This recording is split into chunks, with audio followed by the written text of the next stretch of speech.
So if you want to buy assets from us, you can actually go to the form here, fill it all out. We also have our Facebook page. And then, of course, which I'm sure everyone knows, we have a resource directory, which has all kinds of service information, group directories, NDA, asset lists, all kinds of different things, right? That you can go to, click on it, boom, boom, boom, and go from it. This is a great directory. You can find other note investors who are actually doing what you're doing and connect with them on assets that's local to them. If you're looking at an asset in their backyard, it's great to connect with them. So with that said, the other thing we have also is our East Coast group. This is our note group that's been around since 2014. Ton of details, ton of stuff in there. Just quickly just do a check on it. I'm sure you can do a search on it and find whatever you need.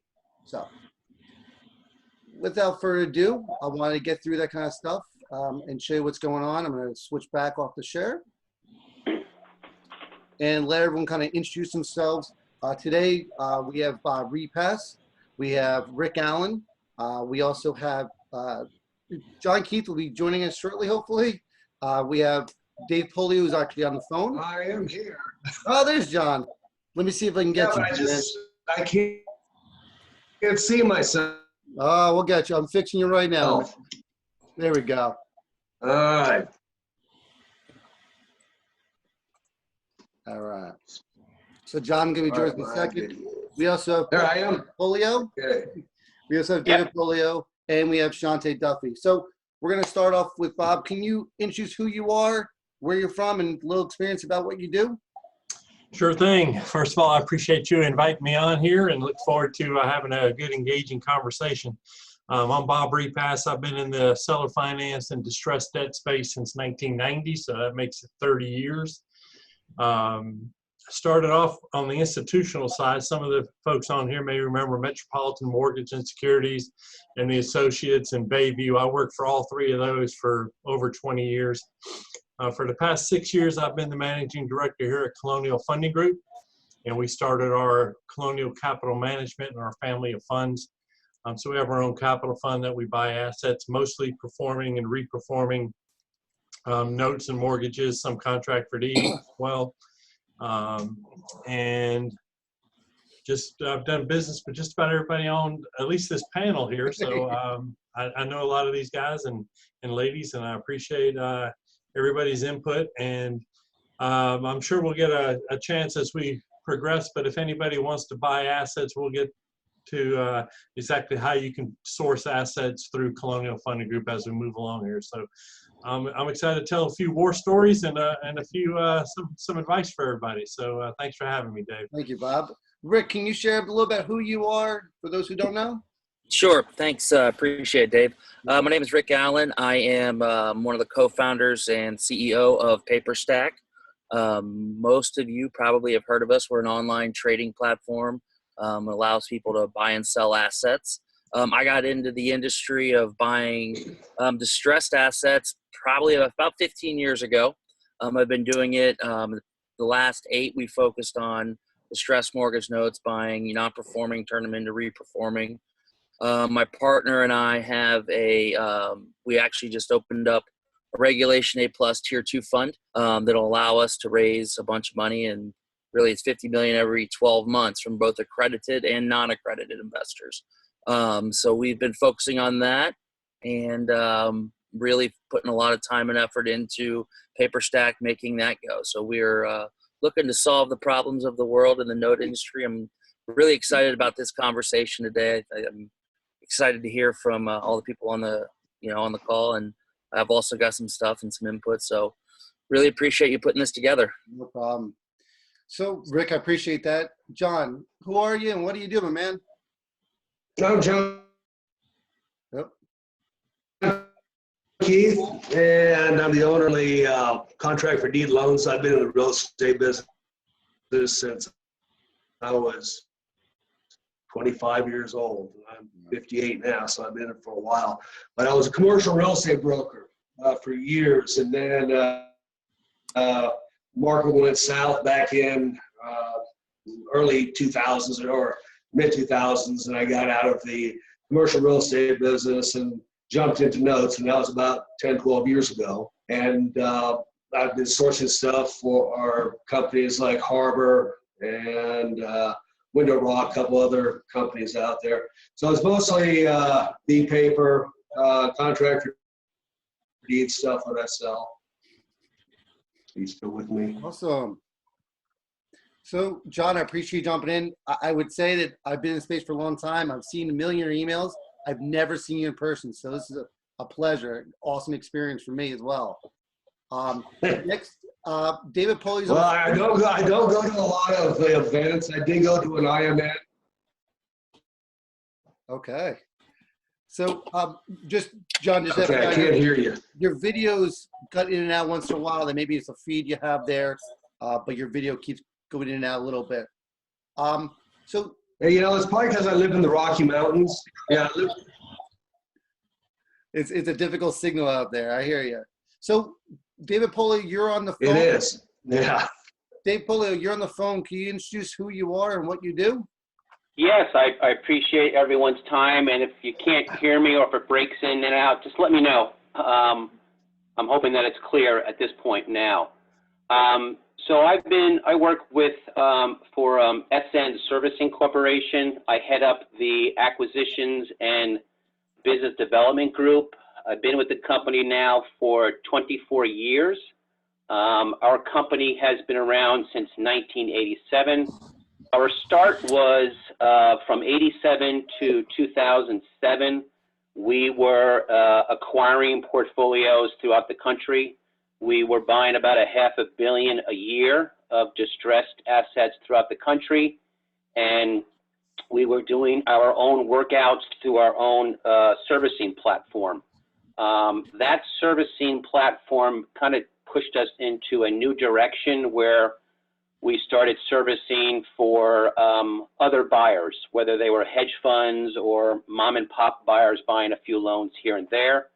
And so today we service for over 200 clients that have about 40,000 loans on our loan system. The other part of the company that I run is the trading desk. So for the last 6 years, our goal has always been to help the clients that we service for to sell their assets. It's kind of turned into a bigger trading desk than that, where each month we probably put out around 250 loans that are for sale for any investor to look at. And out of the 250, I would say we probably sell anywhere between 60 to 65% of those every month. And as everybody else on the line here, we all do business with each other throughout all these years, and I'm kind of excited to see where this call goes.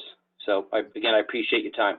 No problem. Shante, I know you're on the phone, busy working over there. Can you introduce who you are for those who don't know you and what you do? Absolutely. My name is Shante Duffy. I am currently the business development manager with Madison Management Services. We are a loan servicing company. I kind of oversee all new investors, loan boarding, deboarding, and you oversee our loan sales department as well.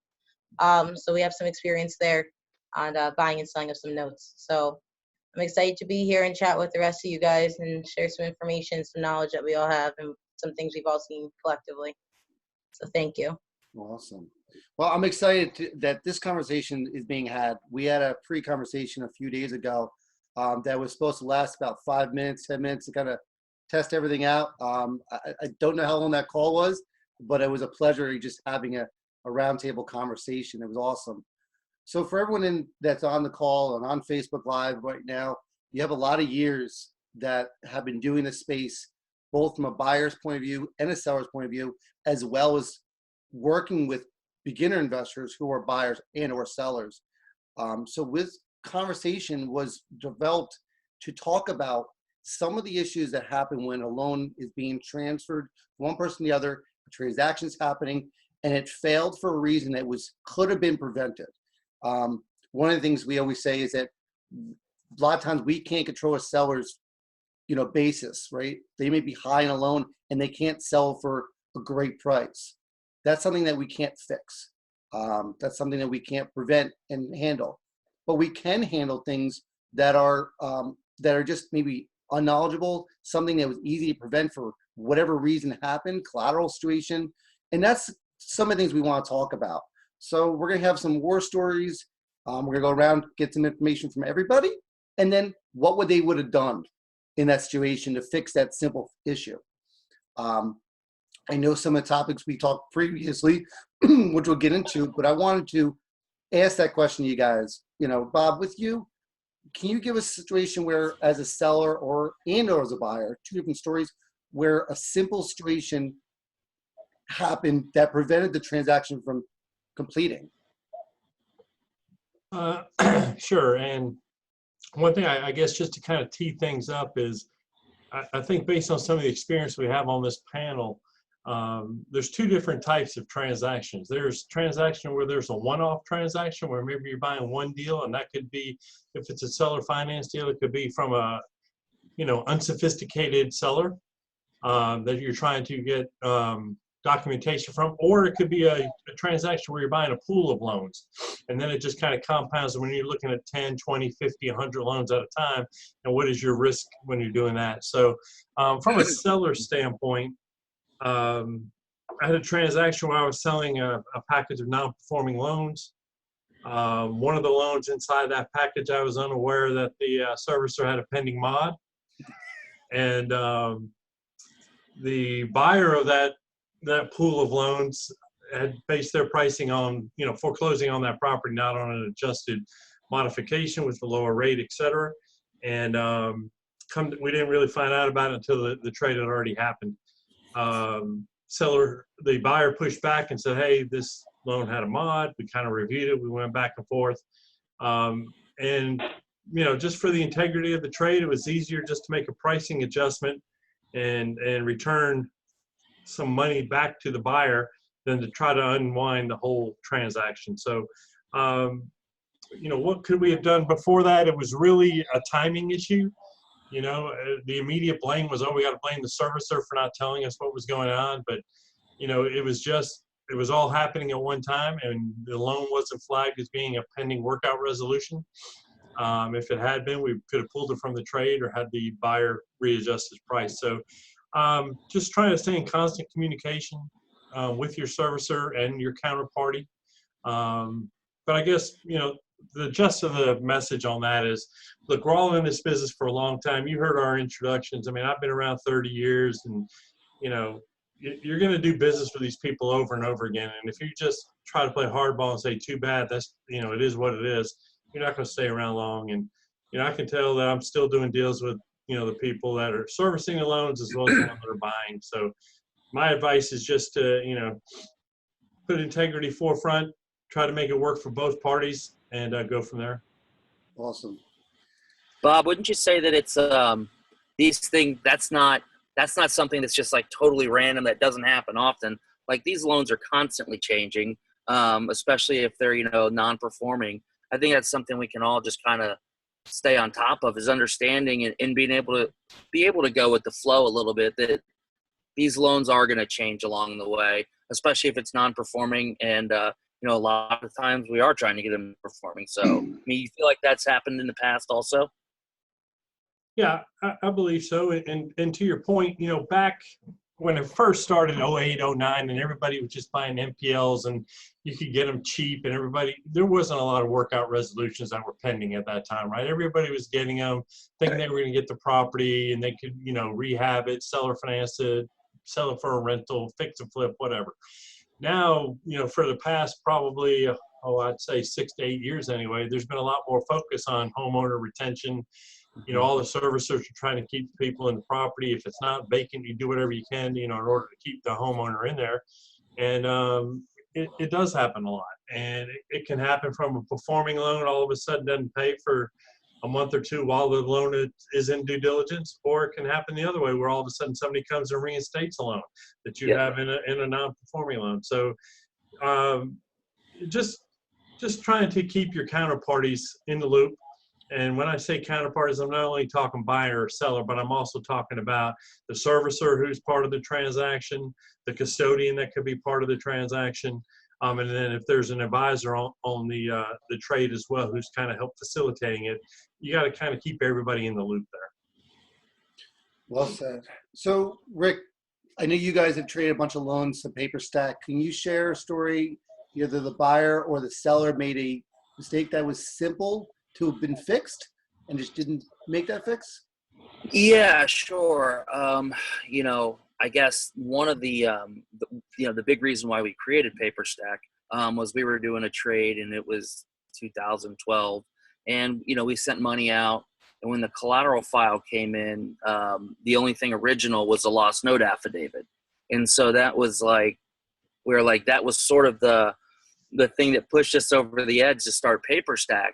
And you know, as recently as last month, we had one where the seller on a transaction, you know, represented that the collateral file was one way, and when it went through collateral audit, the auditor was like, well, no, this is actually not original, and we found that there was some blank unendorsed allonges. So I think, you know, some of those things can be worked through, especially if the seller lets you know it up front. But as a buyer, whenever, you know, you come across a deal that you really like, it gets a little hairy, but then it gets to that final sort of collateral audit, and you're like, wow, this isn't anything like what I was told. I think it all comes back to just, you know, if there's hair on the deal, you just let people know. You know, just be upfront, be transparent. You know, to Bob's point, I do business with a lot of the same people over and over and over again. And if I do business with somebody and, you know, I get that feeling that they're not really upfront with me, I just don't do business with them anymore. And so it is a small world. And, you know, as inventory constricts, it becomes an even smaller world of people you're going to do business with. And I think, you know, integrity is kind of really everything in the game. So that would be my thing, is just kind of have an open book when you're talking with people about where you're coming from on the buying side or on the selling side. So yeah, Hey, Rick. in pre-conversation, we were talking about this whole situation with, you know, issues with people not being communicative before or after a transaction takes place. Kind of teeing up John over here, that a lot of times people go into a transaction and they're just being kind of fuzzy about the details. Out of fear, out of lack of knowledge, I'm not sure. So John, can you share a situation where a buyer or seller made a mistake that could have been avoided? And how do you handle when a buyer's not being, you know, truthful, if that's the case? Yeah, most of the mistakes are is that the buyer hasn't actually looked at the digital files correctly. They may have rushed through it, and then they say, oh, I'm going to buy it anyway, and without even doing their due diligence, really looking at the file itself. And then when they get the hard copies, just like Rick was saying, there's nothing there but maybe, you know, one single document. So you have to have a relationship also with the seller and let them know that, look, you're going to have to buy these back.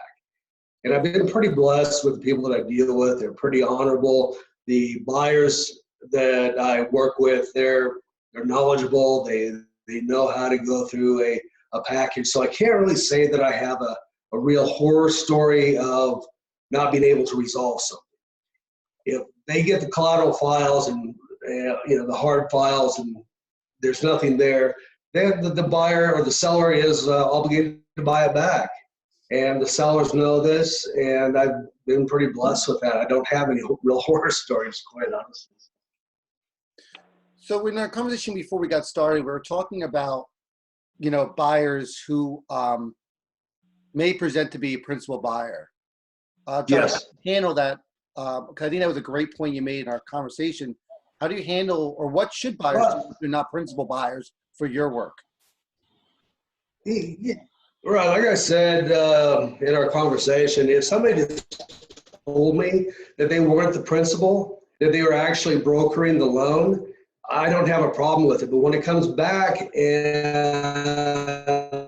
they said, oh, I'm going through this due diligence process, and then all of a sudden they decide, oh, I'm not going to buy this. You ask them why, and they come up with some lame excuse, you pretty much know right away, well, this guy was trying to flip the loan. He wasn't really a buyer. But if they would have told me this up front, said, John, I'm not the buyer, I'm trying to sell this off to somebody else. I don't have a problem with that. I'm happy to pay people a fee. Like I told you, I paid out over $84,000 in fees last year to people who told me that they were brokering the deal.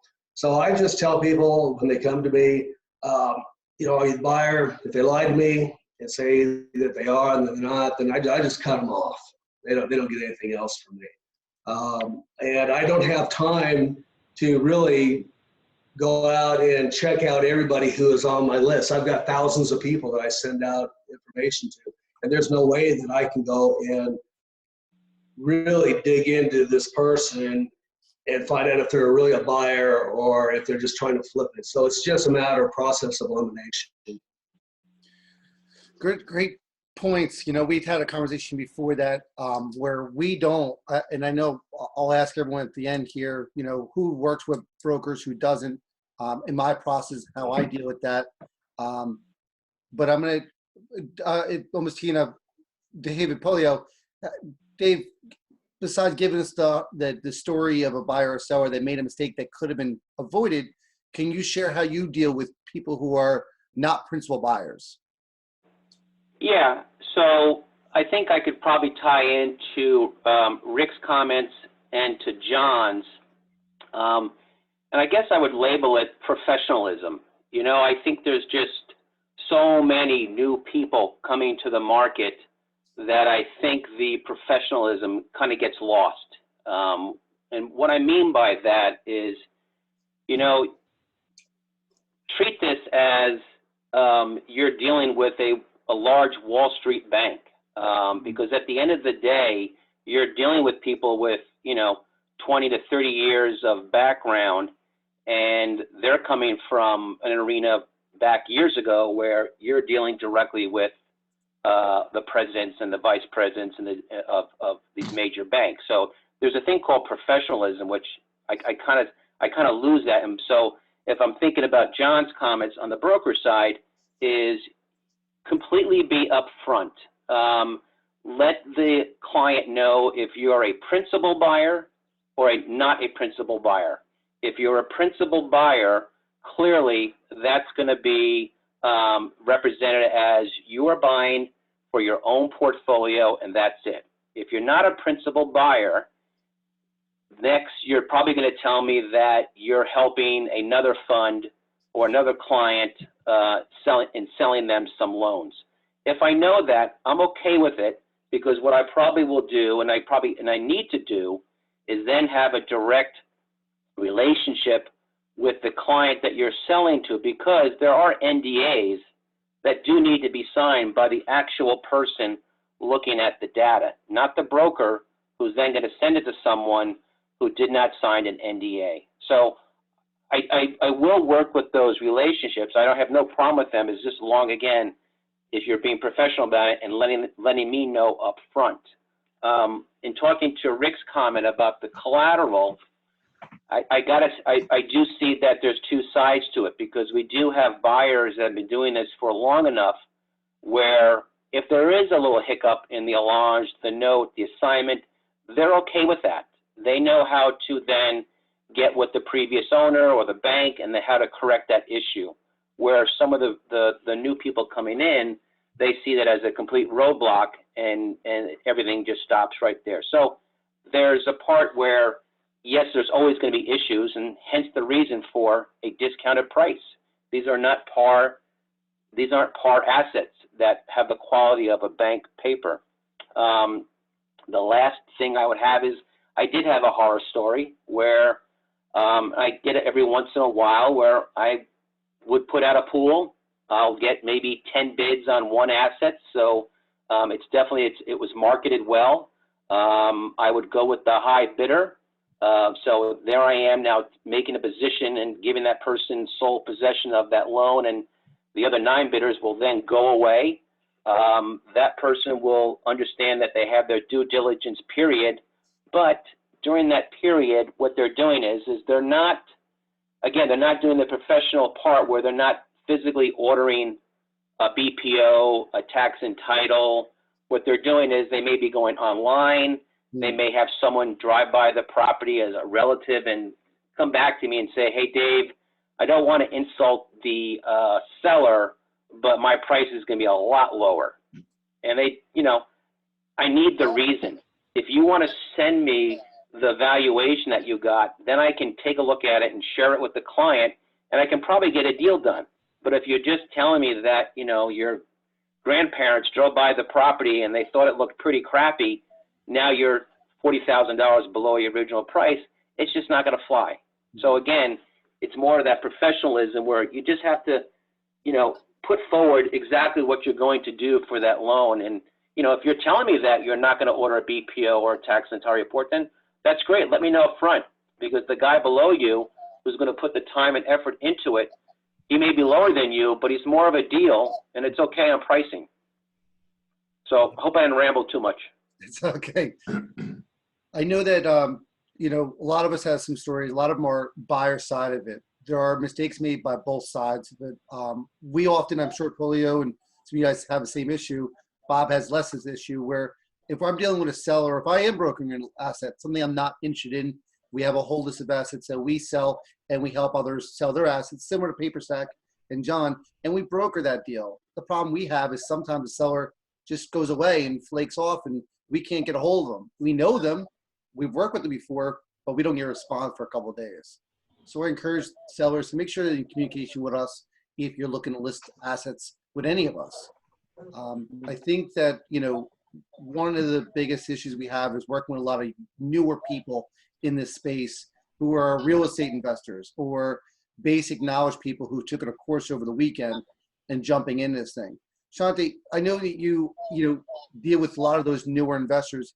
Can you share just a quick story of something that may have happened that you knew was lack of experience or knowledge that could have fixed that issue or concern? I'm going to kind of piggyback on everybody else because the most that I see and the most that I deal with on my end is hearing about how the big thing collateral issues they don't know how to fix them. Yeah. A lot of times with experienced buyers, as you guys know, they can figure out how to clean up their chain of assignments and allonges and get that all organized and together because they've had that experience and that knowledge. I deal a lot more just being a servicer that kind of deals with the smaller investors at first.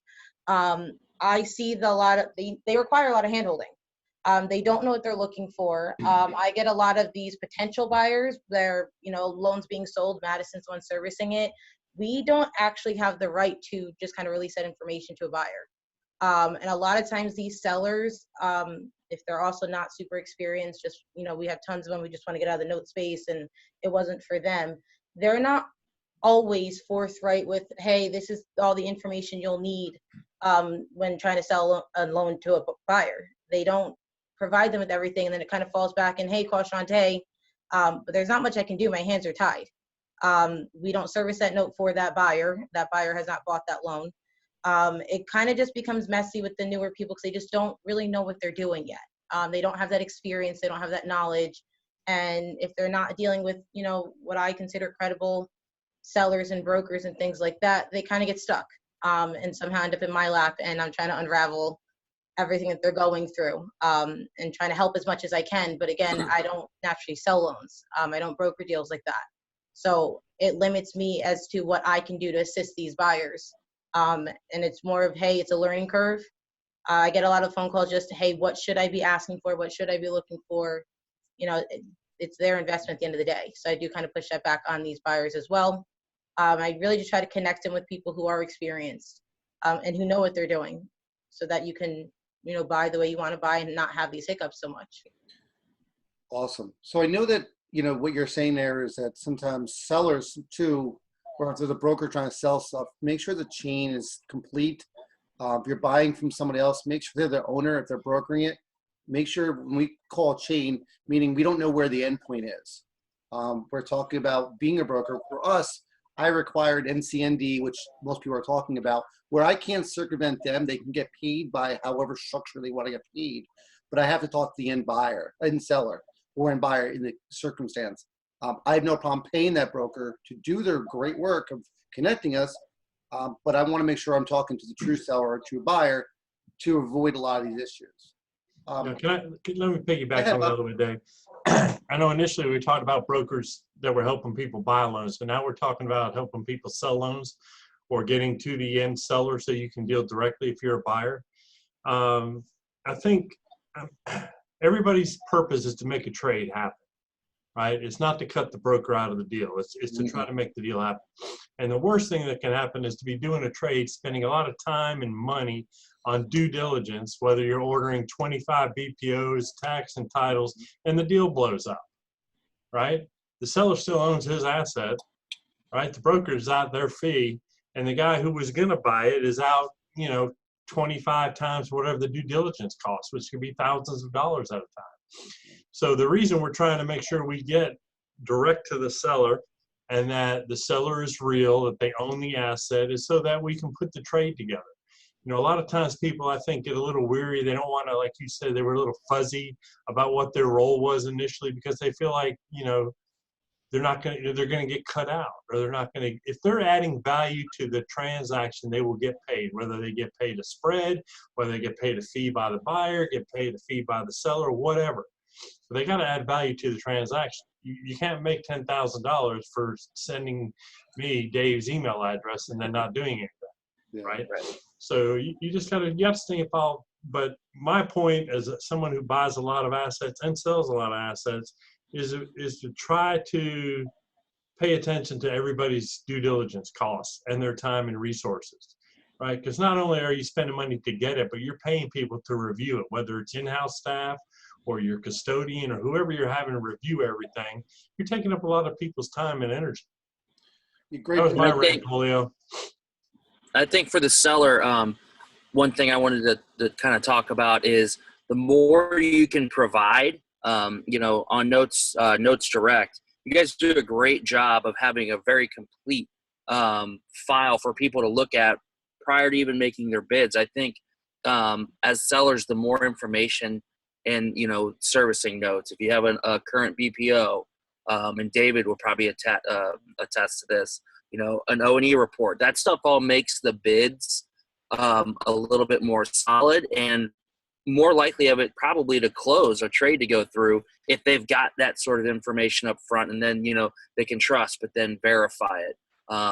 Everybody knows the expected value on something. So the more you can provide as a seller, the better off you are.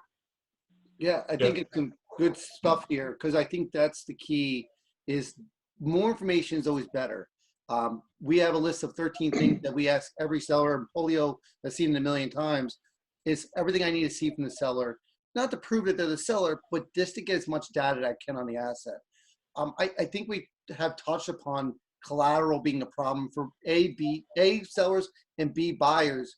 Bob, what would you suggest to people to review collateral files? Some people use servicers like Shante. Some people have taken a weekend course and go, well, I have to make sure the chain connects. Who would you recommend buyers and sellers have to review collateral at the purchase, the transaction? Well, again, it depends on how big an operation you are, right? Whether you have an in-house person that can do that. We're fortunate enough where we have a team of people that have been in the business in-house long-term that we can handle a lot of that ourselves. We do outsource some of it. If we're doing a large trade just from a manpower situation, we'll get our custodian where we use Metasource. They used to be Orion, and we've also used Casey Wilson to do it. So we just hire that out. If we're trying to buy 200 loans, manpower-wise, we're probably good at that 120 at a time internally. But if we have more than that, we have to get some more additional resources. So we'll outsource some of that just to do some, collateral review, make sure they have the originals, make sure the chain's in order, as you say. And then there's people that have been in the space. I know Joel Markowitz does some collateral review for people now.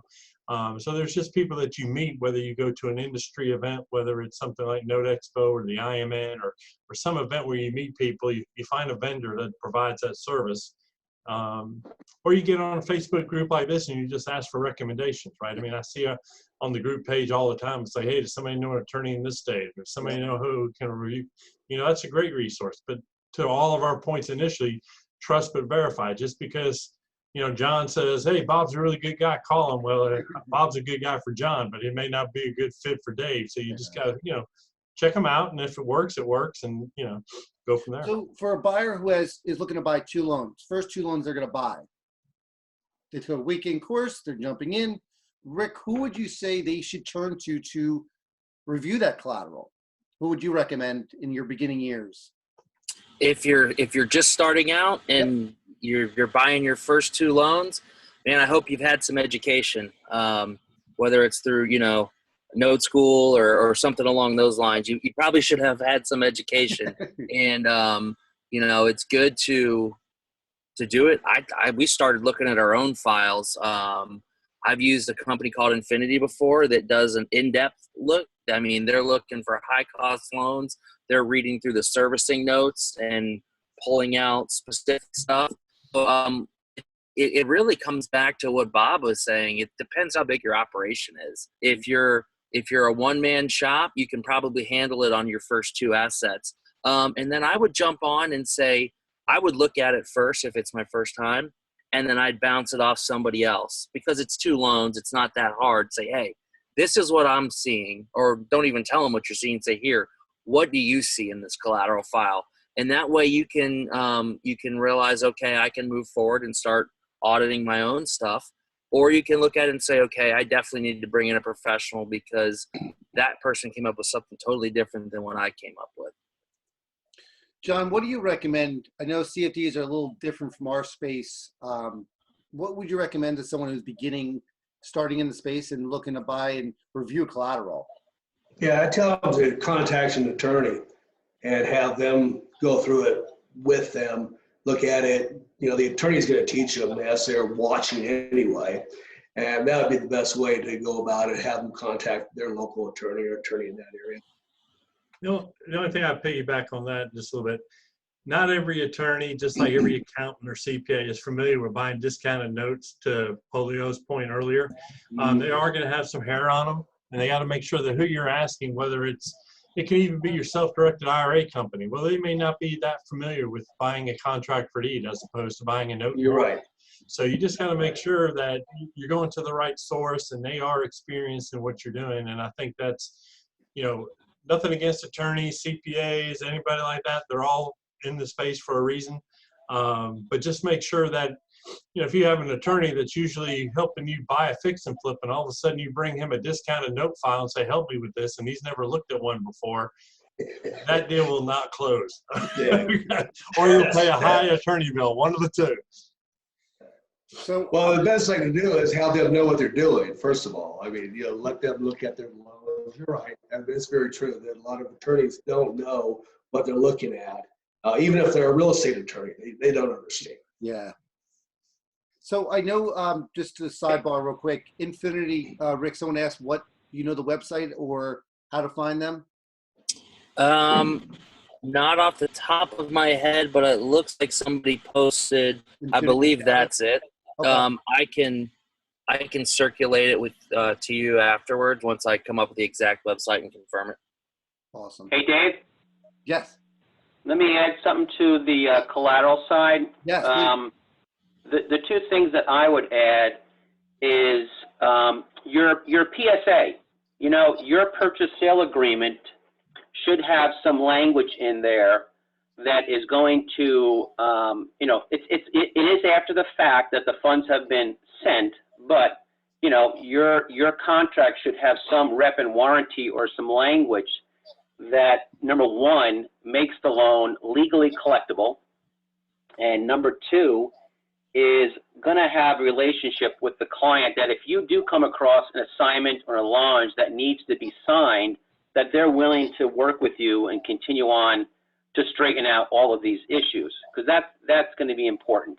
Other than on the contract side, I do know that with the clients that we service for, on our side during the loan transfer, our group is pretty anal. They're scared of bringing on loans that have improper title chains. And so, again, it's after the fact that the loan's been paid for, but it does work well with a good PSA that our collateral group is reviewing documents making sure that if you're missing something, they'll come back and say, hey, listen, you need to get this from your previous buyer. Awesome. I know a lot of times I'll work with, if I have a question about collateral, I'll turn to my attorneys, let them review it, who I've worked with a million times. I recently had a situation where a collateral management company missed to cancel a launch on an original note. I had the launches past that, but the original note had to cancel, and BK Court was fighting us on it. So we, a lot of times we'll go to our attorneys if we're questioned about something or something looks fuzzy to review those kind of things. I know that we talked a lot about, collateral and shit like that. Well, what are some of the things that buyers should be asking that have killed a deal and they should ask earlier in the practice or in the process of doing things? They just didn't for whatever reason. Bob, have you seen anything where buyers should have asked a question and it would have killed the deal in the beginning and they just didn't ask it? Well, sometimes when it comes along, we'll say pay histories, okay? Because sometimes you'll send out a tape and it will be last paid 12/1, next due 1/1, right? And they'll get a tape, or they'll even look at a loan and they won't look at the pay history, or they won't have access to the pay history, and they won't ask for it up front, to where that guy could have reinstated that loan in December. He may not have paid for 6 months prior to that. And he was looking for somebody who, he's putting it in his IRA, and he wants somebody who's 10 out of the last 10 or 12 out of the last 12. And, he just didn't even think to ask. And then all of a sudden, either he buys it without getting a copy of the pay history and the servicer finds it and tells him about it, or he's waited 3 weeks, spent his money on BPOs and tax and title, finally looks at the pay history and says, well, I'll still buy it, but I got to pay $10,000 less because this guy pays so sporadically. So I think the pay history, because a lot of times, and we have 2 folks on the phone right now that run servicing shops, and obviously there's a lot of servicing shops. Well, no pay histories look alike, right? So some people just have a hard time reading the pay history.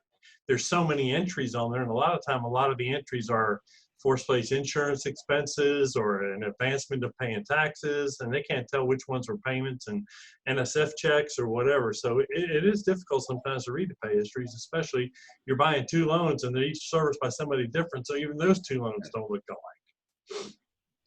alike. You sparked the interest about FPI, and I'm going to ask Rick next. For us, we had a situation where we bought a loan where FPI was in place. We got excited. We knew the problem. We found out the FPI policy that they had was different from we ever heard of, and we ended up not being able to file a claim on it.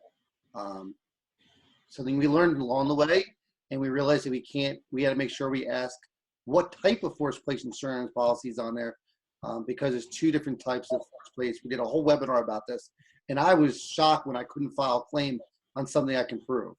So that's something I definitely would suggest doing. I know, Rick, what would you suggest that a buyer or a seller should have asked in the beginning that could have solved or prevented a problem from happening? I was going to say, just talk about pay history. That is it seems like one of the biggest ones would be pay history. But also taxes. That's kind of a big thing that'll kill a deal, is taxes. So, just asking that up front, hey, what's the tax situation look like? Because sometimes that's something that the seller may know it right away and they'll let you know. And if they don't and they're trying to hide it, then or not bringing it out, it's going to come out eventually, right? So taxes, but I mean, pay history that's such a big one, because Bob made a great point. I mean, it could be a current loan, but they just last month made 7 payments at once for one reason or another. And you're not going to realize that until you look at the pay history. Maybe I would also ask, who is it? Is it being professionally serviced? Is something else that I think is kind of an important thing to know, because that's going to give you an idea. When you do ask for the pay history, you're not just going to get a copy of deposited checks. You'll understand what's going on a little bit more, and I think. When people are self-servicing, sometimes that can present its own set of challenges. So I would that'd be another thing I would ask is it being professionally serviced? If so, by who?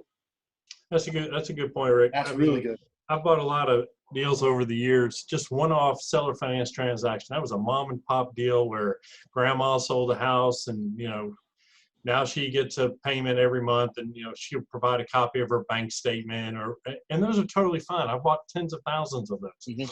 But you just have to, you got to be comfortable with that risk that you're taking. Yeah. I have literally had some, I need a pay history, and they have sent me Xerox copies of $20 bills. Okay, and telling me that the guy pays in cash all the time. All right, so it happens out there. And one last thing to Rick's point about taxes, sometimes people say, oh, just call it the county tax office and verify the taxes are paid. Well, you may find out the taxes are current, but you didn't know that the guy who owned the loan or the servicer advanced those taxes and brought them current, and that the homeowner hadn't paid taxes in 2 years. He's just the investors just keeping those taxes current to keep them from going to tax sale. So that's when you need to, kind of dig in a little deeper there. So, John, can you share a situation where a question in the beginning of the deal could have saved a lot of the issues? I would have to agree with the pay history. You can fix collateral. You can't fix pay history. It is what it is.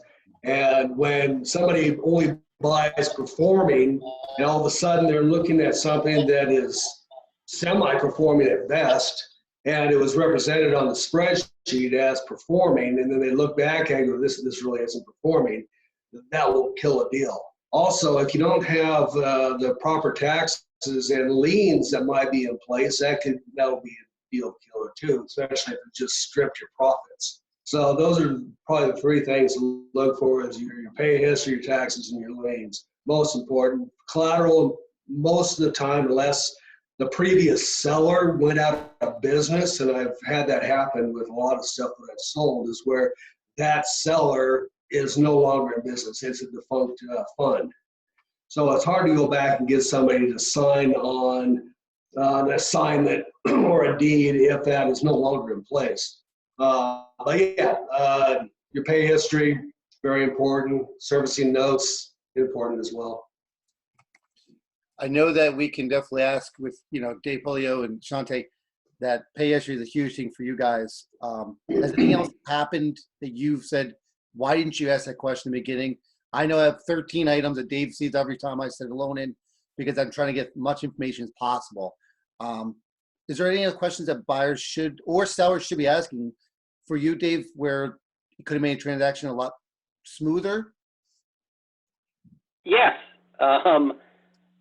I think matching up your buy needs, your buy goals, or your buy process with what's actually in the tape. And so if you are a buyer that's looking to keep borrowers in the homes, and that's that's what you want to do, really make sure that the tape reflects that. So it should be owner occupied. If it's vacant, that should not be an asset, of course, that you're looking to buy. So again, if you're not a buyer of manufacturer or mobile homes, try to make sure you're matching up the tape information with your buy side. If you're not willing to go legal and take a loan through foreclosure, and in the tape it says the foreclosure was started a year ago, again, make sure that's matching up with your needs, because that's where I do get a lot of kicks where they come back and say, oh, I didn't know the loan was in foreclosure. I didn't realize it was a mobile home, and it's right in the tape. So just, really dig the tape, and if you don't get the answers in the tape that you need, ask the questions so you can satisfy, your goals and your process, what you're going to do with the asset. Other than the pay histories, yes, but that's well said. That would be very helpful too. So yeah, that's a good point, because a lot of times the tape will also prompt some questions. I've seen tapes come across and it'll say commercial. Okay, well, there's a lot of difference commercial when you're talking about an 8-unit apartment building and a gas station or a restaurant or a retail space. So, it's okay to push back to the seller and ask for some clarification on something, right? And sometimes the data it's not wrong. I mean, it is wrong. Sometimes it was just a data input error when it initially got boarded somewhere and somebody clicked single family residence instead of mobile home land deal. And, you went out and did a BPO and here comes a mobile home on 5 acres. And you were like, wow, that's not what the tape said. So it does happen, even when you ask, because, the seller may not know. But I don't think there's any seller that's really going to be offended by you asking a question about buying the deal, because back to my original point, you want to do a transaction. If we're not a fit, we're not a fit. Let's just determine that as fast as we can. Let's not waste everybody's time. Yeah, I think it's the fact that people don't want to burn bridges and stuff like that. I think you burn bridges faster by not being professional, not being upfront. You know, there's no emotion missed where it's like, hey, you missed a deal. Okay. And you go to the next deal. There's no emotions here. Shante, I know you've dealt with a lot of crazy situations with pay history and things like that. I'm sure I've heard a couple of those stories before. Is there something else that you've heard a buyer say at the end when they bought it, they transferred to you guys, and you say, why didn't you ask that question? The biggest thing for me, and I know Dave, you and I personally have had this conversation, was those servicing notes. I'm not gonna lie to you guys. It wasn't until about, what, 2 years ago, Dave, that you're like, oh, I asked for servicing notes. I'm like, wait, you can ask for that? You know, I was just as naive as a lot of these buyers. And it's because when you are, you know, along with the payment history, they kind of go hand in hand. Like we said, you can see that the last payment made would have been December, next payment due for January, but you have no idea if a modification was just done. Is it a child payment plan? Like that's not going to show obviously in a payment history. And to find out, you know, if a loan's in legal action, some of these buyers don't even know to find out if their loan's in an active bankruptcy. That completely changes your exit strategy and what your plan is, what you might have walked into at buying this note, and, you know, versus what you actually can do after. So for me, I think the servicing notes along with the payment history are the top two, you know, most important things that I look at. Just looking at stuff for myself, you know. You kind of want to know what's going on and have a little bit, as much information as you can.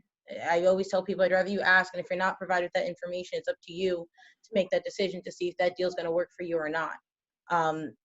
If you don't ask, you know, most people aren't always volunteering this information either. And it's okay to ask and come off as a little annoying, but it also shows everybody else that you know what you're talking about, you know what you're looking for, and it'll make people more inclined to do business with you. You mean business. I think one of the things you're talking about too is, you know, we're talking about properties and issues. I always ask for property preservation photos and reports. It tells me a lot of times what's going on with the asset, what the seller did or didn't do. If they did any property preservation issues or concerns, I've seen reports where it's like, well, there's $15,000 in damage in the house from the property preservation. And I'm like, okay, now I know a little bit more. Sometimes you don't know what you don't know, but weirdly enough, asking and them saying no is okay. I know that I want to kind of open up for some conversation questions. So we'll keep the conversation going for a little longer, but I want to make sure that if you have questions, feel free to ask them through. One of the questions came up was fixing collateral issues that's not curable. For me, I'll ask you guys quick answers. You know, that's something that you should be figuring out in your due diligence period, either with your custodian or your attorney, whoever you're working with, to see if there's a problem with that collateral file. If you buy it and there's a problem with it, your reps and warrants should be able to cover that issue. Bob, would you have any different opinions on that? My only insight on that, I can't remember who said it earlier on the call, but some people's risk tolerance is a little different than others. We may buy 80 loans, and I'm okay if 5 of them have a jacked up allonge chain somewhere, because I know I'm not going to retrade that loan. It's performing. You know, I may have an issue of foreclosure, but I've priced it accordingly to where, you know, if that happens, I'm okay. But for an individual investor, then no, you're absolutely right. Now, you know, what kind of teeth does your PSA have? Can you really go back and make the guy buy it back? I mean, it depends on who your seller is and your relationship with them. You know, if it's a one and done seller and, you know, we've had situations, sorry, I've already closed that fund, I can't do anything with, you know, and you can get into a real battle with it. But, you know, for the most part, I think you're pretty spot on that. John, do you have any opinions on that as well?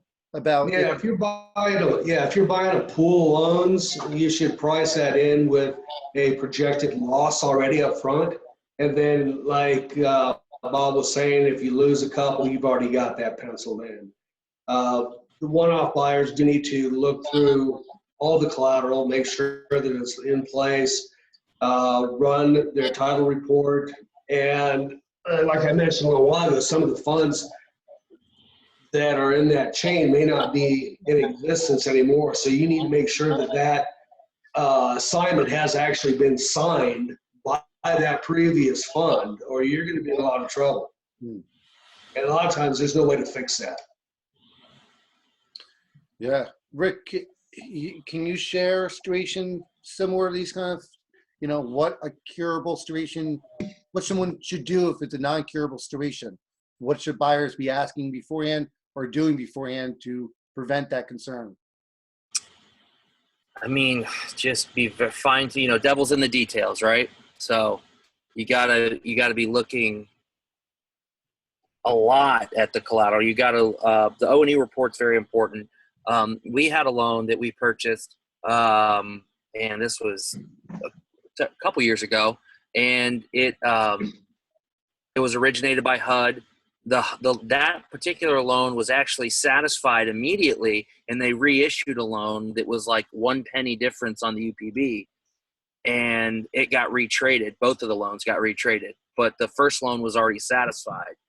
And it's, you know, when the company you buy it from is out of California and in Florida, you know, you just got to be ready for a legal battle with Condor Capital and go through that and just did I say that?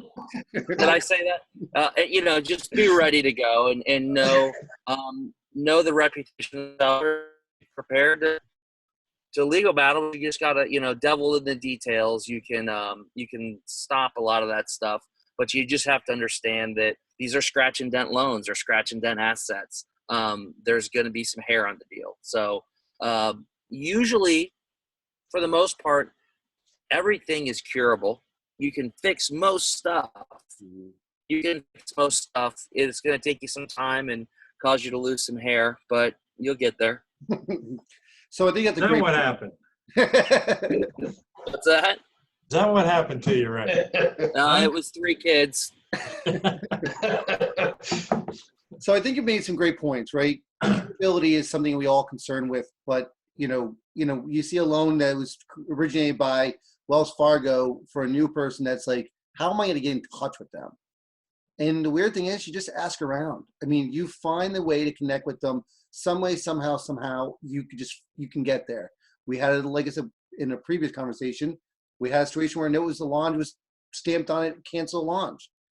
Work our way through it. We found out how we can get it connected with people. So yes, curability is definitely there, except when the business is out of business or there's something missing that the person just won't respond to you. So reps and warrants are always great, except for when the seller is not willing to comply to it. So with sellers who are beginner sellers, is there something out there you can advise them on to prepare? What key thing can a seller not give you besides pay history or a data point that is so key to you as a buyer? What's that? Is there a few key points that you kind of stress on? Bob, is there anything you stress on where seller, that even a one-off or broker, let's say a broker's giving you a deal, what is something that you need to make sure that is data-wise for you? The address? I've had several brokers not give you the address. It's like, man, I need the address, bud. Yeah. You know it's in Chicago, right? That ought to be enough. Yeah. Yeah. So, is there something? I mean, to the point, Dave, I mean, sooner or later you got to go to the old motto that life is too short. I mean, if I'm trying to buy loans and I got to pull teeth to get information, it's not a fit. I'll just move on to a more sophisticated seller, right? I mean, if you're hung up because you can get this deal for a great price because it's an unsophisticated seller, I guarantee you it won't be by the time you're done with it. Okay, you might get it, but you may spend a lot of time and energy doing it. And for the new sellers out there, I mean, think about what you wanted when you bought the loan. There's going to be certain information, to Rick's point, starting with the address and going through. Now, sometimes, we try to sell a loan and people want the borrower's name and the socials, and that's a real gray area. Yeah. We don't like to give, any kind of proprietary information until we're at that final stage, get ready to fund. But the data point is, you know, you can calculate everything as long as you know what you got as far as UPV, value, rate, payment, maturity date. You can kind of work into your financial modeling there. But from a data standpoint, it's pretty straightforward, I think, with the data points. It's more like you said, the pay history, the collateral that a new seller may not realize. One thing before we wrap up, just as a disclaimer to what Shante was saying, and as someone who sells a lot of loans from different servicers and stuff, I mentioned earlier how pay histories are all different. Not everybody's servicing portal and everything just automatically extracts servicing notes, right? And just because the guy says, well, it's going to take me a while to get my servicer to put that together, doesn't mean necessarily that, you know, he's trying to hide something. We ran into a situation where we have a servicing platform that overlays our servicer's platform, and somebody wanted servicing notes, and a guy on my team gave them from our system, which has a whole lot of Bob's editorial comments in there, okay, instead of just the servicing notes, all right? So I'm instructing people to, you know, do this, do that, and it's just bundling up the notes, where if he's pulled it out of the servicer system, it would have been call borrower, promise to pay next Friday, wife lost her job, you know, whatever that somebody's looking for. It doesn't have all our internal communication. Yes, you can pay taxes. No, you know, that kind of stuff. So sometimes it's not as easy as just point, click, and here's some servicing notes. My 2 cents. Rick, do you have any comments for sellers? You know, we have a lot of people out there who bought loans with JV partners and other people out there that are now trying to sell loans and they don't know what they're doing. Is there something you suggest, either performing or not performing, that you definitely need besides the address, of course? I think having valuation is kind of important. Just having the valuation nailed down, BPO. You can provide a BPO and an O&E report. It will make it drastically easier to get the deal closed. We've seen, you know, if I just look at the stuff on Paperstac that's got BPOs, O&Es, maybe telling the story a little bit in your seller description. You know, obviously if you're selling 100 loans, you can't go write, you know, a couple paragraphs about each one. But if you're selling 1 or 2 loans, tell the story about what's going on. People like to know that you're intimate with your loans. They like to say, okay, they get comfortable with it. They say, okay, I see now. And if it all makes sense, it all adds up, there's a great chance that loan's going to sell. I see stuff that has a lot of, like, an in-depth seller description. It sells quicker and it seems to sell at a higher price. So buyers are looking for that stuff, you know, especially when you have new people coming in that are used to reading listings like real estate listings, right? Exactly. Yeah, we have our online platform like Rick does. Ours is notesdirect.com, and we have an onboarding process for sellers. I mean, they have to give us a data tape like we're talking about. It has all that information. They have to have a current BPO, which is something less than 6 months. They have to have a title policy or O&E showing their selling entity is in title, and then provide a pay history. Okay, and then obviously copy the collateral, et cetera. But there's, you know, there's a whole boarding, and if you don't meet that criteria, we don't put your loan up for sale. And, you know, it's just as easy as that. So we have our own loans up for sale from our capital fund, but then we also list loans for third-party sellers. So, but you got to follow the rules. It is about integrity, and it's the integrity of our and credibility of our platform. John, what have you seen where a seller needs to include that has killed deals for you? Yeah, it's their pay history. Like Bob was saying, I really don't want to see a picture of a bunch of money. So if they have the ability to self-service, then they should have the ability to put it on a spreadsheet. You know, create a spreadsheet, you know, log it, make sure that it's correct. Don't send me a picture of bank statements. Don't send me a picture of money. Give me a spreadsheet with the proper pay history on it. And really, they can do it. And a lot of times it's just being lazy. So don't be lazy. So I definitely jump in there. You know, we've had situations where people should have done, you know, next due date, maturity date, have things like that for us. We can calculate yield. One thing we also have is, you know, legal balance. We usually ask for some kind of idea of what the legal balance is for in case in our model, we have to calculate if it goes to, auction, if there's equity, I wonder how high I can get that legal balance at. UPB maybe 60 grand, and the legal balance maybe 100.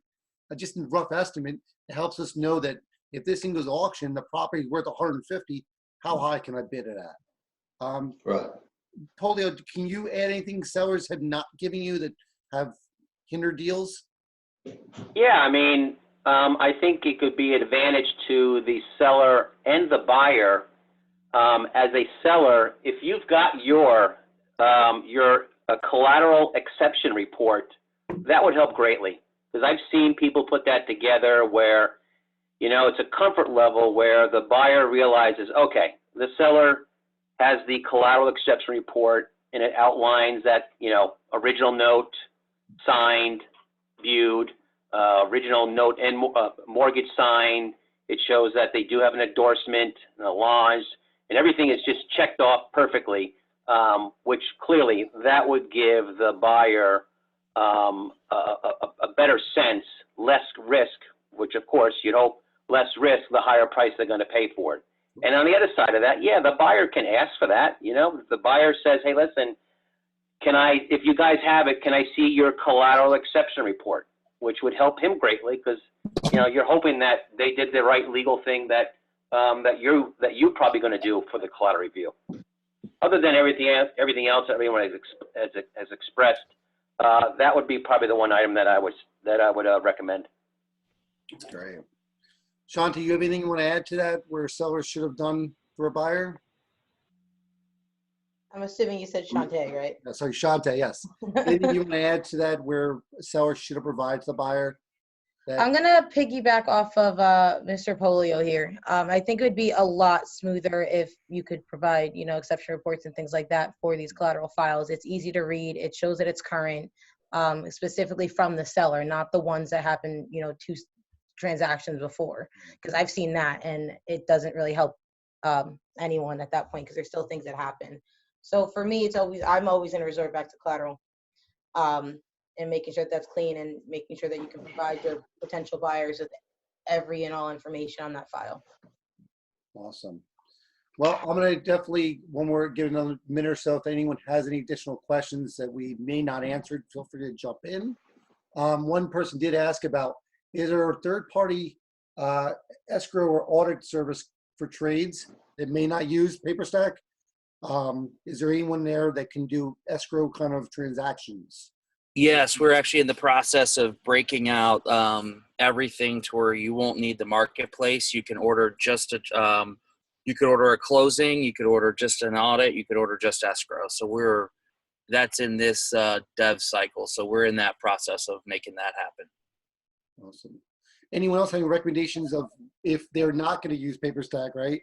Or if they're just brokering a deal with someone they know that offered at auction, their conference. Hey, listen, I have a loan to sell. Any recommendation for escrow besides using an attorney of some sort? Okay, awesome. So I definitely want to let everyone once again share who you are, what's the best contact information for you, and wrap up. And thank you guys so much for joining us on a 12 o'clock afternoon in East Coast here. I know it's early for some of you guys.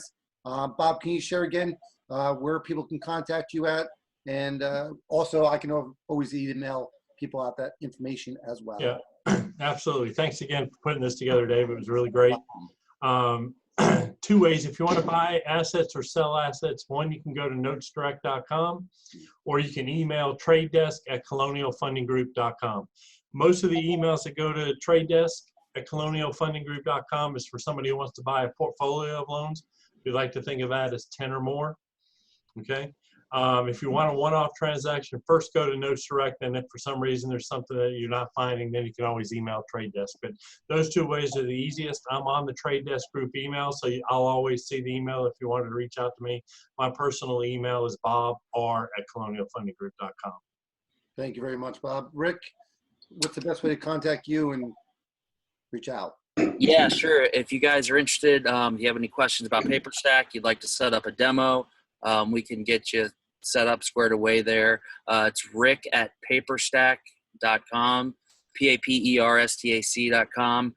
And then if you're interested, maybe you're looking to invest in notes, but you're not an accredited investor, and you can jump into our Regulation A Plus fund. And you can check it out at mwmfund.com, like money with meaning fund.com. So mwmfund.com would jump in there, check out the fund. Wonderful. John, can you share a little about how they can contact you? What email address? Yeah, you can register to receive updates. That is directsourcere.com. If you want to reach out by email, you can send it to info@directsourcere.com or john@directsourcere.com. If you want to give me a call, 07-203-7588. Everyone's calling. Yeah, there goes my phone. Thank you, John. Dave You bet. Pollio, can you share best way to reach you? Yes, so we've got a website. It's snsc.com. That website will have 3 paths. If you're looking to buy loans, you'll go under the SN trading side. If you're looking to sell loans, you can also go to the SN trading side. And if you're looking for us, if you're looking to talk to us or have us service any of your assets, there's also the link for the servicing side. Wonderful. Shante, can you share your best way to reach you and contact Madison Management? Yep. The best way is to email either servicing@madisonmanagement.net, completely spelled out. I receive those emails. We do have some loans listed for sale as well. You can check that out on our loan sales website, and that is sales.madisonmanagement.net. Or, of course, you want to get directly to me, you can email me at sduffy@madisonmanagement.net. Wonderful. And of course, we have some assets for sale. I think we have about 130 plus right now in our portal. Some of ours, some are sellers. You can definitely reach out to our trade desk at tradedesk@jkpholdings.com. Take a look at the East Coast group, of course, and our Facebook page. But I want to make sure everyone knows that we all work together, even though we're quote unquote competition. This space is very small. Just be respectful of those around you and just ask questions. Gentlemen and ladies, I appreciate your time, guys. It was a pleasure. It was fun. I look forward to connecting with you guys again soon. Thanks, David. Appreciate it. Appreciate it. Thank you. guys. Bye. Take care. Have a good day.